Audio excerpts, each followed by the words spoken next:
야, 요한복음 15장 1절 2절은 우리에게 이렇게 말씀합니다. 나는 참 포도나무요 내 아버지는 농부라. 물은 내게 붙어있어 열매를 맺지 아니하는 가지는 아버지께서 그것을 제거해 버리시고 무릇 열매를 맺는 가지는 더 열매를 맺게 하려 하여 그것을 깨끗하게 하시느니라. 이 말씀을 우리가 잘못 생각하면 열매를 맺는 나무와 맺지 않는 나무를 각각 구별하고 있는 것처럼 생각을 하기 쉬워요. 그러나 사실은 그렇지 않습니다. 이 말씀의 의미는 열매를 맺느냐 맺지 않느냐가 문제가 아니라 그 가지가 나무 기둥에 잘 붙어 있어야만 된다는 것을 요구하는 말씀이에요. 열매 맺는 것은 가지가 하는 것이 아니라 누가 하냐면 포도나무가 하는 거예요. 그러니까 우리가 어떤 열매를 맺으려고 노력을 하는 게 아니라 누구에게? 예수님에게 온전하게 붙어 있어서 예수님을 알아가고 닮아가고 그분을 사랑하다 보면 열매는 예수님이 저절로 맺을 수 있도록 만들어 주신다는 겁니다. 그래서 중요한 것은 가지가 열매를 맺을 거냐 맺지 않을 거냐 어떤 열매를 맺을 거냐 이런 게 문제가 아니라 가지가 나무에 제대로 붙어 있느냐 붙어 있지 않느냐 이것을 말씀하는 거예요. 이걸 우리가 잘 이해를 하셔야 돼요. 이러한 이해 방식이 우리 신앙생활에 있어서 굉장히 중요한 차이점을 가져올 수 있기 때문에 이거를 정확히 알고 계셔야 되는 거예요. 종종 신자들을 만나 이야기를 하다 보면 자, 여러분들은 신앙생활을 뭐라고 생각하십니까?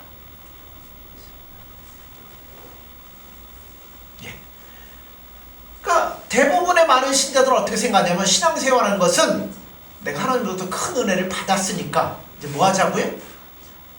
열심히 봉사하고 열심히 하나님께 뭔가를 해드리고 그러니까 뭐 봉사하고 헌금도 하고 그 다음에 새벽기도도 나오고 뭐 이런 것도 내가 뭔가를 하는 거라고 생각합니다.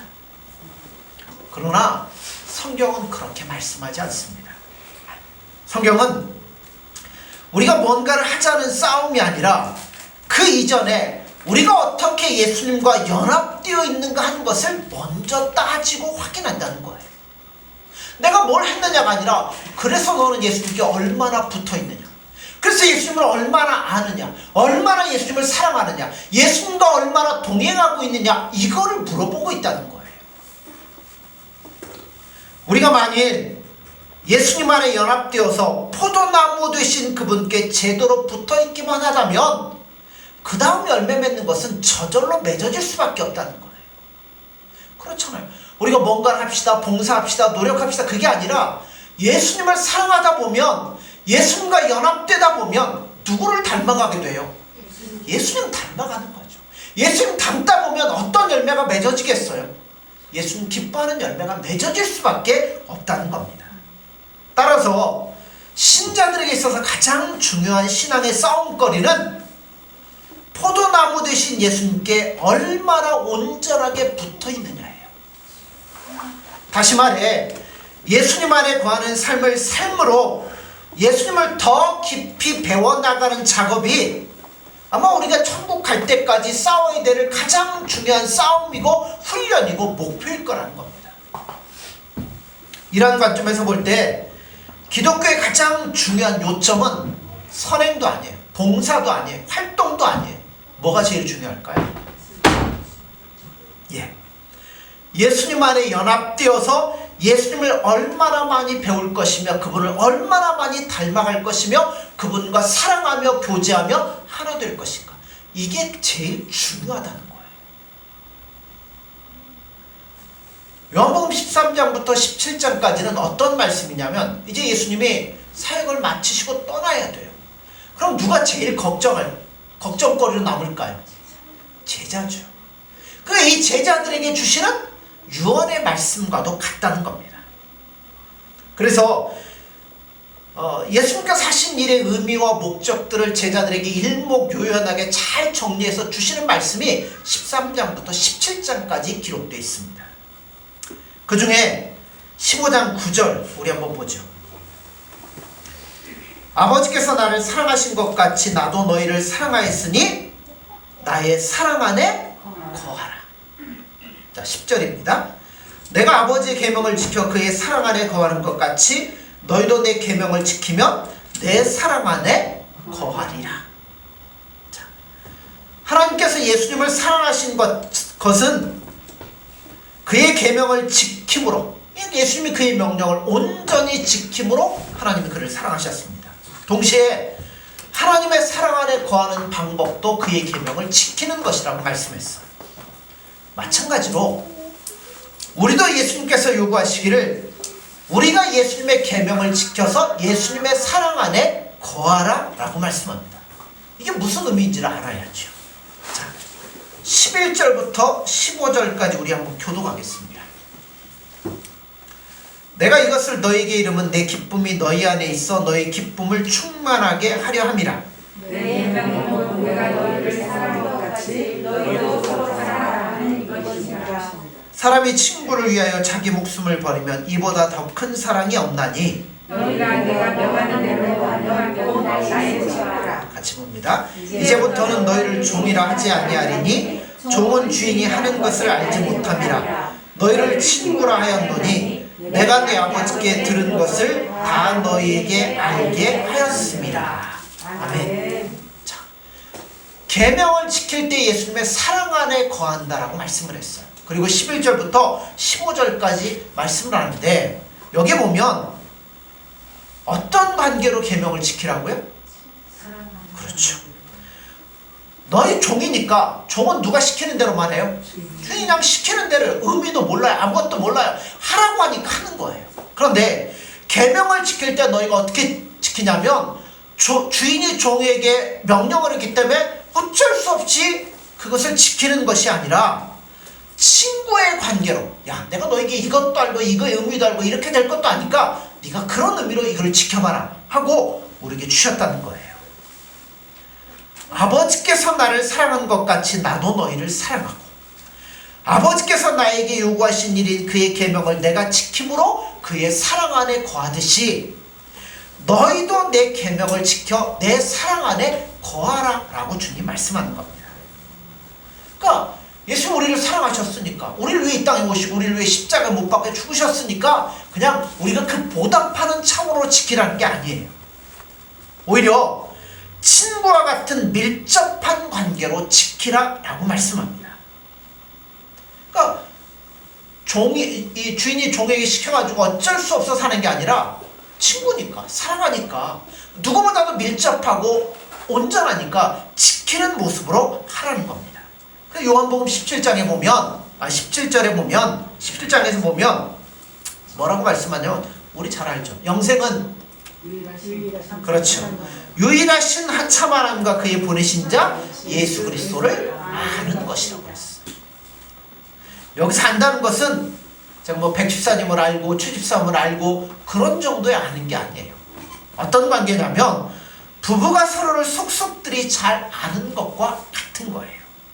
한마디로 얘기하면 깊이 안다는 거죠. 가장 가까운 관계, 가장 밀접한 친구의 관계를 뜻하는 것이 바로 이 말씀이에요. 그러므로 우리가 예수님 믿고 그 안에 함께 거함으로써 제자가 되고 그 사랑 안에 있고 계명을 지키는 것들 이런 등등을 우리가 보통 생각하는 것처럼 흔히 사람들은 그러죠. 예수 믿으면 뭐가 많아요? 세상을 살아갈 때 제약이 많다고 생각을 해요. 그래서 보통 사람들이 예수 믿으십시오. 그럼 뭐라고 그래요? 예수 믿으면 술도 못 먹고 담배도 못 피고 주일날 놀러도 못 가고 이것도 못하고 저것도 못하고 다 뭐라고 생각해요? 제한이라고 생각을 합니다. 그래서 소극적이고 부정적인 의미에서 속박을 당하고 내 자유를 제한당한다라고 생각을 해요. 그런 소극적이고 부정적인 의미에서 생각을 하기 때문에 우리가 받은 구원이 뭐고 우리가 알고 있는 신앙이 뭐고 이런 것에 대해서 깊이 있게 들어가지를 못한다는 거예요. 예를 들면 이런 거예요. 구원은 수준에 관한 것이고요, 차원에 관한 것이고, 그 다음에 시각에 관한 문제입니다. 예를 들면 이런 거예요. 저도 한동안은 콜라를 굉장히 좋아해가지고 사놓고 혼자서 먹고 했는데요. 콜라를 굉장히 좋아하는 사람이 있습니다. 하루라도 먹지 않으면 입안이 텁텁해서 살지 못하는 두 사람이 있어요. 그런데 이 두 사람의 성격이 정반대예요. 한 사람은 부정적인 사람이에요. 콜라를 먹고 반 남았어요. 그럼 뭐라고 하겠어요? 반밖에 안 남았네. 3분의 1 남았어요. 아이고 3분의 1밖에 안 남았네. 늘 부정적이고 이런 사람. 반면 한 사람은 굉장히 긍정적이에요. 반절 먹었어요. 뭐라 그래요? 반이나 남았네. 또 넘어갔어요. 그 다음에 3분의 1씩이나 남았네. 자, 예수 믿는 것도 마찬가지예요. 예수 믿는 것도 늘 적극적이고 희망적이어도 부족한 게 예수 믿는 거예요. 왜냐하면 우리가 예수님께 받은 것이 우리에게는 너무나 크고 놀라운 것입니다. 그러므로 이 엄청나고 놀라운 축복을 언제나 피해의식에 사로잡고 이것도 하면 안 되고 저것도 하면 안 되고 부정적이고 소극적이라면 그런 생각을 갖고 세상의 보화와 영원한 것들을 비교하니까 뭐 할 수밖에 없어요? 도대체 내가 받은 구원이 뭔지도 모르고 여러분 신앙이 한 걸음도 전진해 나가지를 못한다는 겁니다. 초신자는 이해할 수 있죠. 모르니까. 근데 10년, 20년이나 믿었으면서도 이런 마음이 없기 때문에 처음에 믿을 때나 지금 믿을 때나 똑같은 사람들을 볼 때가 많이 있어요. 여러분 우리가 점검을 해보셔야 된다는 거예요.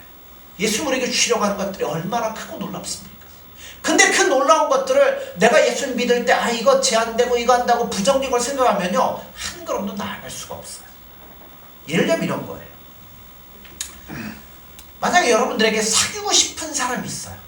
여러분 결혼 안 하셨다고 생각하고요. 내가 사귀고 싶은 남자가 있고 사귀고 싶은 아가씨가 있어. 그런데 사귀는 데에는 뭐가 따르냐면 제한이라는 게 따라요. 그래서 어느 날 내가 사귀고 싶은 사람이 나에게 언제 우리 집에 놀러 오세요 하고 얘기를 했어요. 그러면 우리는 그 집에 가려면 딴 데는 뭐예요? 못 가는 거죠. 우리는 동시에 두 군데에 함께 할 수가 없는 사람들이에요. 같은 시간을 쪼개어 쓸 수가 없어요. 그러니까 내가 좋아하는 사람이 나 오라고 그랬어. 그러니까 내가 지금 이거 하고 싶어도 뭐 하는 거예요? 좋아하는 사람을 보고 싶기 때문에 이거를 내버려 두고 뭐 하는 거예요? 가는 거예요. 여러분 그것을 제한이라고 합니까? 내가 제한받는다고 생각해요? 도리어 사귀고 싶었던 사람에게 초대받는 것을 영광으로 생각하고 기쁨으로 생각한다는 거예요. 그것이 손해이기는커녕 기쁨이라는 겁니다. 그래서 그분을 만나 교제하기 위해서 좋은 옷을 입고 단정하게 하여 시간을 맞춰 나가는 것, 야 이거 귀찮아 죽겠는데, 아이고 이것 때문에 내가 손해 보는 거야. 여러분 그렇게 생각하는 사람 아무도 없잖아요. 여러분 예수님 앞에 나가는 것도 마찬가지라는 거예요. 예수님 앞에 나아가기 때문에 아이고 내가 이 시간을 또 이렇게 손해 보고 예수님 앞에 나아가면 내가 이것도 못하고 이것도 못하고 손해 보는 게 아니에요. 제일 소중한 그분을 만나기 위해서 내가 이것을 내려놓고 이것을 제한하고 예수님 앞에 나아가는 게 우리에게는 부정적인 게 아니라 기쁨이고 즐거움이고 소망이고 행복함이라는 겁니다. 문제는 우리가 그거를 모르기 때문에 신앙에 재미가 없는 거예요. 기쁨이 없는 거예요. 그래서 예수님과 교제하는 것이, 예수님 앞에 나오는 것이 손해이고 귀찮다라고 생각한다는 겁니다. 아니에요. 아직 맛을 못 봐서 그런 거죠. 그러므로 우리는 예수님과의 교제가 무엇이며 그 사랑의 관계가 어떤 성질의 것인지를 말씀과 은혜를 통해서 새롭게 깨닫지 않으면 희망이 없어요. 맨날 세상과 예수님 사이에서 불평불만하다가 지난주에 우리 뭐였죠? 불 같은 데서 구원받는 것. 다 그 모양밖에 안 된다는 겁니다. 그래서 신자는 끊임없이 여러분 말씀으로 배우고 깨닫고 예수님 앞에 무릎 꿇고 기도해서 예수님의 뜻을 묻고, 그래서 영안이 밝아져서 정말 예수님을 바라보고 예수님 앞에 나아갈 때 진짜 믿음 안에 소망이 있고 행복이 있고 기쁨이 있는 거예요. 요한복음 14장 13절의 말씀을 보면 너희가 내 이름으로 무엇을 구하든지 내가 행하리니 이는 아버지로 하여금 아들로 말미암아 영광을 받으시게 하려 함이라. 자, 우리가 예수님의 이름으로 무엇이든지 구하면, 그래서 기도해서 그것을 얻을 때 누구에게 영광이 된다고요? 기억 안 나십니까? 누가 영광을? 하나님이 영광을 받으신다고 했어요. 아니, 내가 구해서 내가 받았는데 그게 왜 하나님 앞에 영광이 될까요? 제가 그때 기도 누구의 이름으로 한다고 그랬죠? 예수님의 이름으로. 예수님의 이름으로 기도한다는 게 뭐라고 그랬죠? 예수님이 원하는 뜻을 기도하는 거라고 그랬잖아요. 그러니까 이 말씀도 그래요. 자, 내가 아버지 안에 거하고 내가 예수님 안에 거하고, 내가 예수님의 이 모든 것들을 붙잡고 예수님 앞에 기도할 때 그 기도하는 것들이 결국 뭐겠어요? 내 욕심, 내 욕망, 이게 아니라 예수님이 원하는 것들을 구하니까 그 일이 이루어짐으로 말미암아 누가 기뻐하시겠어요? 하나님이 기뻐하고 예수님이 기뻐한다는 겁니다. 그런데 우리는 한번 보세요. 우리 인간이란 근본적으로 누구를 배반하고 떠난 족속이냐면 하나님을 배반하고 떠난 족속이에요. 하나님을 외면했고 하나님 아래 사는 것을 거부하는 족속이에요. 우리 시조 아담이 그랬잖아요. 아담은 하나님을 배반하고 죄를 짓고 하나님으로부터 도망쳐 나온 인류의 조상입니다. 우리도 똑같다는 거죠. 그런데 그랬던 우리가 예수님으로 말미암아 하나님께로 돌아왔어요. 그리고 하나님이 기뻐하시는 일에 동참하여 마음으로부터 이제는 예수님 앞에 항복되어서 그 일을 나도 기뻐하며 그 일을 위해서 나도 기도하며 그 일에 나도 똑같은 마음과 열심을 가지고 나아가게 되었다는 겁니다. 그러니까 우리가 구하는 게 내 것이 아니잖아요. 예수님이 원하는 것을 구할 때 예수님은 무엇이든지 다 들어주신다고 그랬잖아요. 그래서 내 아버지 이름으로 아버지께 구하는 그것까지 다 포함이 되는 거예요. 그러므로 다시 한번 정리하죠. 기도란 내 욕심을 이루어내는 것이 아니라 우리가 아버지의 성품과 아버지의 뜻과 아버지의 기뻐하시는 일에 대하여 누구와 동일한 마음? 하나님과 예수님과 동일한 마음, 동일한 열심, 동일한 성품으로 일치되어 있는 것을 증명하는 게 기도인 거예요. 그러므로 그 사람이 어떤 기도하는가를 가만히 보면 이 사람이 정말 예수님 안에 온전히 있느냐 안 있느냐를 구별하게 되는 거죠. 옛날에는 남을 잡아먹어서라도 내가 잘 되는 것을 구했다면 이제는 뭘 구하겠어요?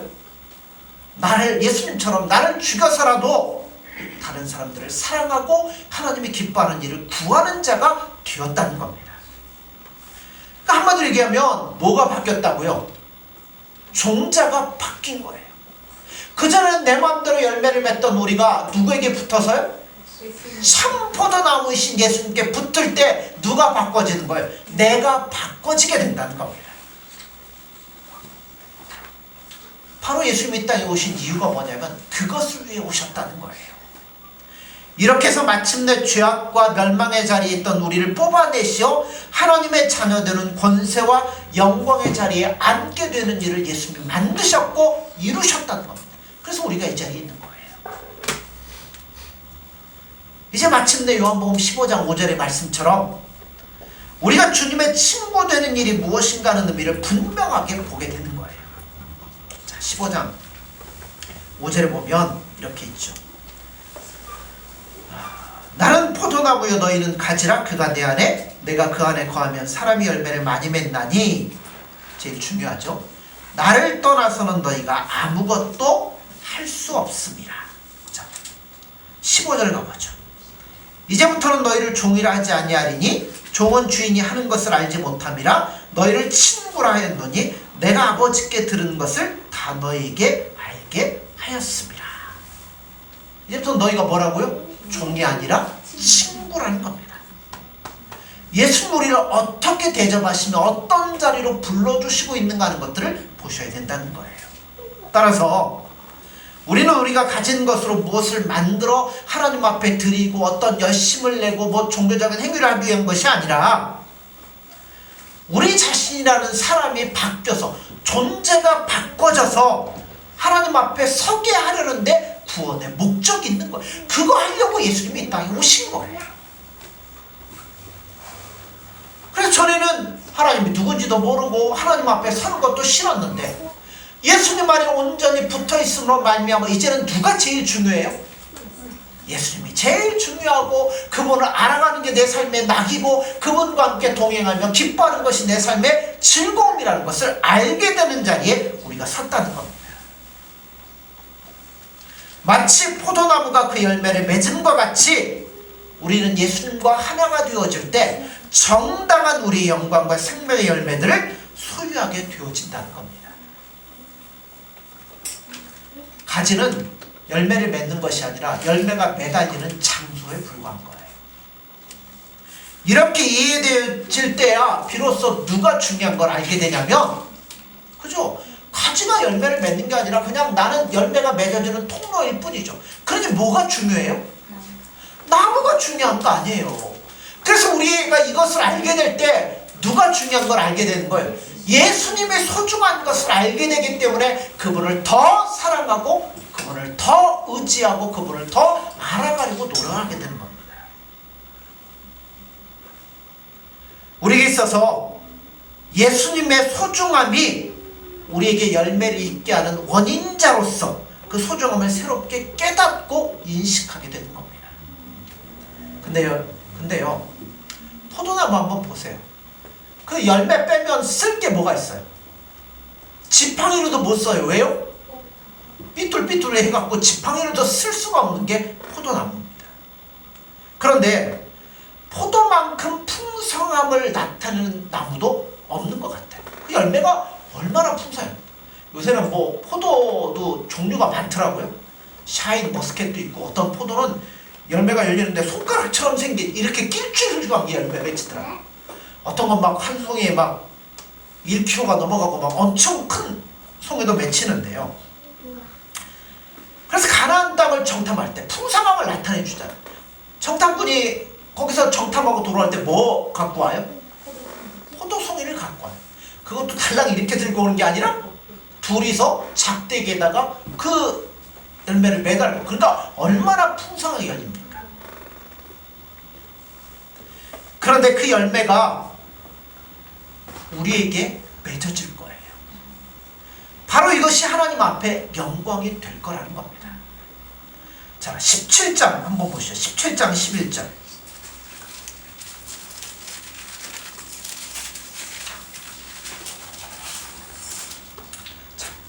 나는 세상에 더 있지 아니하오나 그들은 세상에 있어 없고 나는 아버지께로 가옵나니 거룩하신 아버지여 내게 주신 아버지의 이름으로 그들을 보존하사 우리와 같이 그들도 하나가 되게 하옵소서.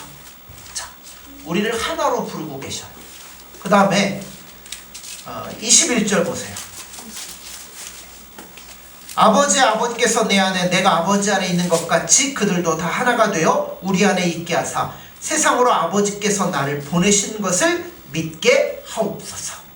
자, 예수님께서 이 땅에 오신 이유와 목적을 가장 잘 증명해주는 말씀입니다.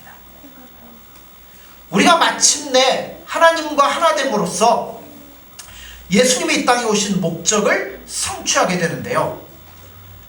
아버지와 예수님은 하나이십니다.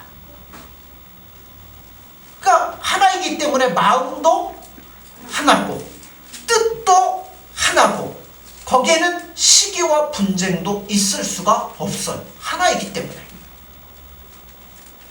자, 사랑으로 묶여있는 한 편이십니다. 그런데 우리는 옛날에 거기로부터 도망쳐 나왔던 자들이에요.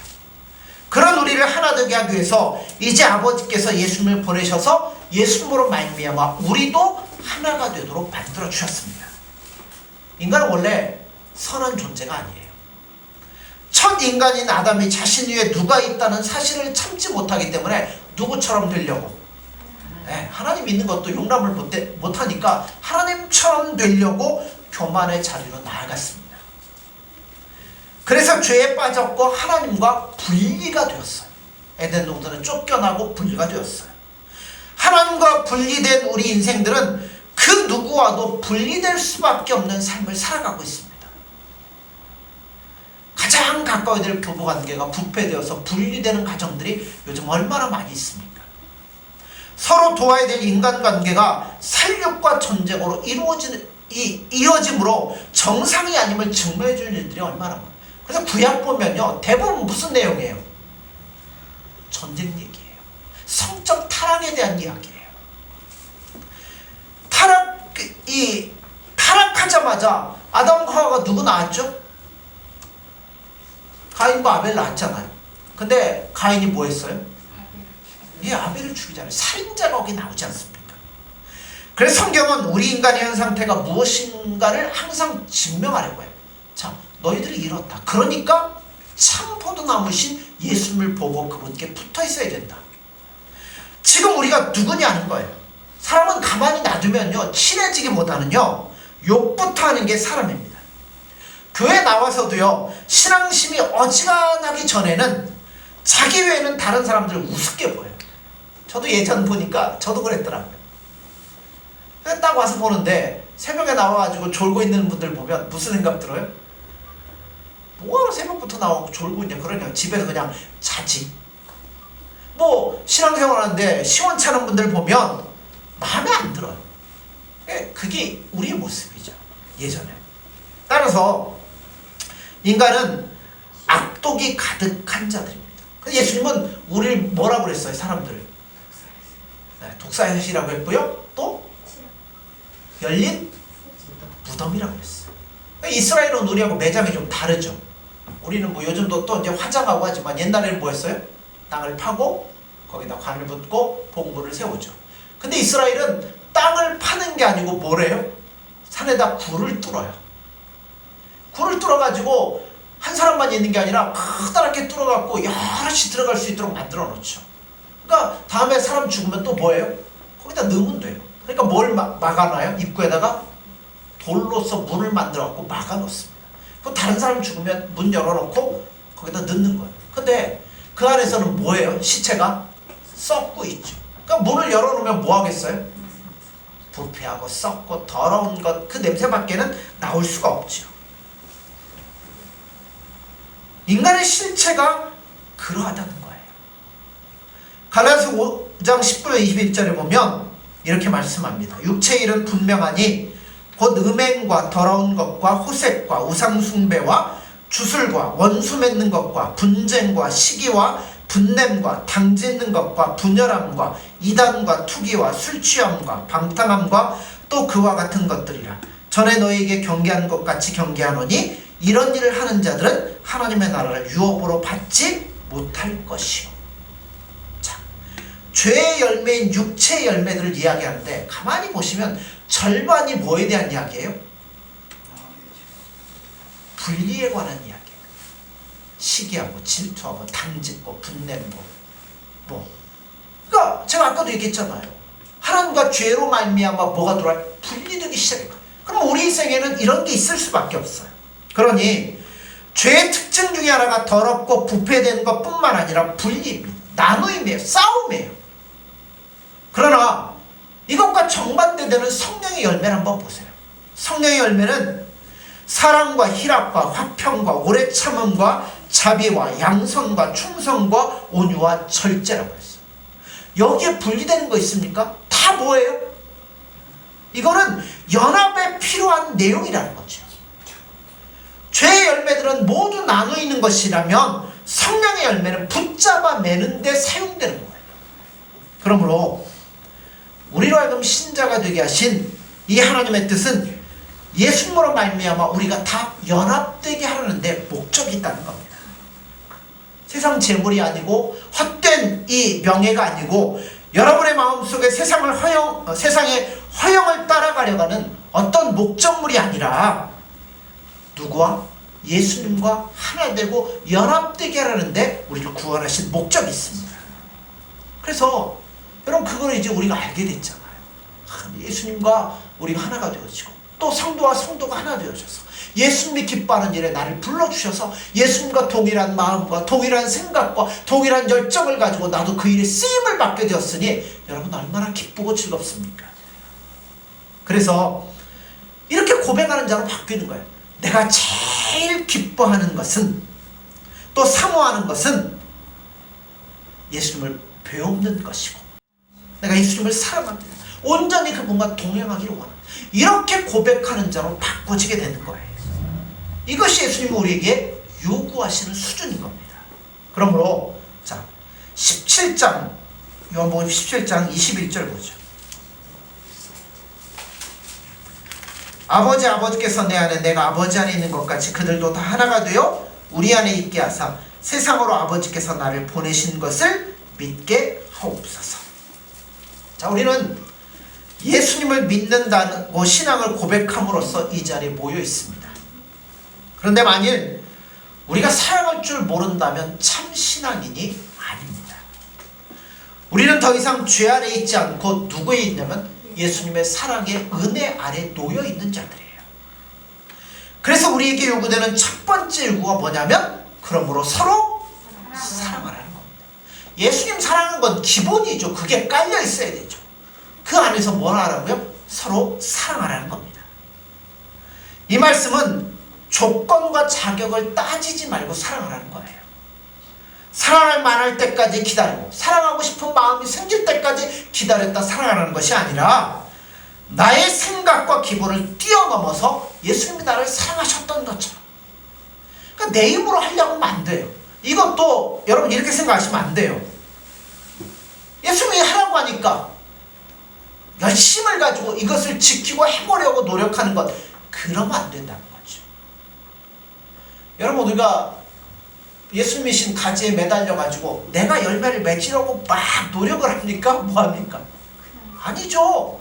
그냥 예수님의 사랑에 목말라 예수님의 사랑만을 구하면 그 사랑이 나에게로 넘쳐옴으로 말미암아 결국은 열매를 맺게 되는 것처럼, 여러분 예수님 우리에게 주시는 이러한 명령들도 주인이 종에게 하는 것처럼 지키려고 힘을 내고 수고하고 그런 얘기가 아니라, 예수님 사랑하고 예수님 알려고 노력하고 예수님께 붙어있다 보면 그 사랑이 나를 통해 저절로 넘쳐지게 되어진다는 겁니다.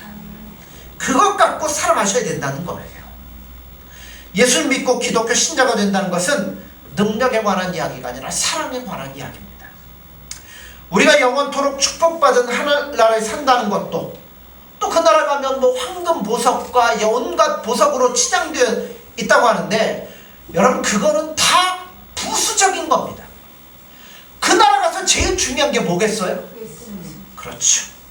예수님 만나서 그와 함께 영원토록 즐겁게 사는 거죠. 그러면 여기에서 뭐 해야 돼요? 이 땅에서 훈련해야 돼요. 이 땅에서 예수님 사랑해야 돼요. 그리고 이 땅에 있는 마지막 계급 갖고 뭐 하는 거예요? 자, 군대 간 사람들은 다 알죠. 군대 갔다가 제대하면 제대할 때 계급이 그 사람의 끝이에요. 병장으로 제대하면 밖에 나와서 만나서도 김 병장님 그러지, 이 사람이 50세가 되고 60세가 되었다고 아이 김 소장님 김 대장님 안 그러잖아요. 병장으로 끝나는 거예요. 반면에 뭐 대장으로 이제 예편한 사람 뭐예요? 나와서도 뭐 누구 대장님이라고 얘기를 하잖아요. 마찬가지예요. 여러분 이 땅에서 우리가 살아갔던 그 모습 가지고 하늘나라 갈 거예요. 예수님 얼마나 사랑하고 그분 얼마나 닮고 그분과 얼마나 동행했는지에 따라서 그 나라의 우리의 삶도 결정이 될 거라는 겁니다. 그러므로 더 예수님을 사랑하십시오. 막 뭘 해보려고 예수님 앞에 신앙, 제가 아까 얘기했잖아요. 예수님께 뭔가를 드리고 예수님께 뭔가를 해드리는 게 신앙의 목적이 아니에요.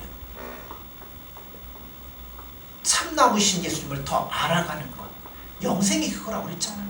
그건 닮아가는 거예요. 그러므로 이제 여러분의 신앙을 한번 점검해 보십시오. 여러분의 기도 제목에 예수님에 대한 사랑과 그 교제에 따르는 평안과 만족, 그 기쁨이 있기를 여러분 기도하셔야 돼요. 이제 내가 세상죄 구하는 거 아니고 내가 예수님만 사랑할 때 예수님 나에게 만족을 주시고 기쁨을 주시고 행복을 주시기를 원해야 됩니다. 그래서 예수님이 내 안에 계시고 나와 동행하심으로 예수님이 나를 지켜주시고 인도해 주시며 그분이 주시는 사랑에 충만하여 그 사랑이 나를 밀어내서 그 사랑이 넘쳐서 다른 사람들을 사랑하고 하나 되는 일들이 있어야 된다는 겁니다. 그거를 주님이 원하신다는 겁니다. 그러므로 여러분 무엇보다도 제일 중요한 예수님을 사랑하십시오. 그리고 이제 우리가 예수님과 철석같이 예수님 앞에 붙어 있어서 여러분 그렇잖아요. 1mm라도 0.0000001mm라도 떨어지면 우리 죽는 거예요. 말라버리는 거예요. 열매 못 맺는 거예요. 그러므로 예수님 앞에 온전히 붙으셔서 예수님만 사랑하십시오. 예수님만 구하세요. 그러면 다른 건 예수님이 주시다 보면 저절로, 그죠? 열심을 내게 되고 더 예수님을 찾게 되고 예수님을 닮아가려 노력하다 보면 더 풍성한 열매들이 맺어지리라 믿습니다. 그러므로 더욱더 예수님을 뜨겁게 사랑할 수 있는 저와 여러분들이 되어지기를 간절히 소망합니다. 기도하겠습니다.